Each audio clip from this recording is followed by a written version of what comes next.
بسم اللہ الرحمن الرحیم۔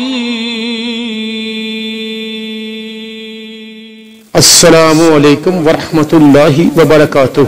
جی حضرات محترم، ایک اور حدیث شریف کی ویڈیو لے کر آپ کی خدمت میں حاضر ہوں۔ میری طرف سے آپ سب کو عید الاضحیٰ مبارک۔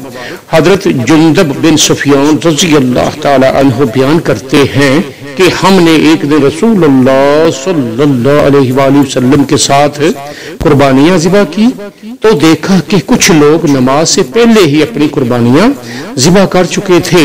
جب آپ صلی اللہ علیہ وآلہ وسلم فارغ ہوئے تو آپ کو پتہ چلا کہ وہ نماز سے پہلے ہی ذبح کر چکے ہیں، تو آپ نے فرمایا جس شخص نے قربانی نماز سے پہلے ذبح کی وہ اس کی جگہ اور قربانی ذبح کرے، اور جس شخص نے نماز سے پہلے ذبح نہیں کی وہ اب اللہ کا نام لے کر ذبح کرے۔ جی حضرات محترم، آج کی حدیث شریف کی ویڈیو آپ نے ملاحظہ فرمائی، اپنی قیمتی رائے کا اظہار ضرور کیجیے گا اور ہمارے چینل کو سبسکرائب، شیئر اور لائک ضرور کیجیے گا۔ ملیں گے ایک اور حدیث شریف کی ویڈیو کے ساتھ، تب تک کے لیے اللہ حافظ۔ السلام علیکم ورحمۃ اللہ وبرکاتہ۔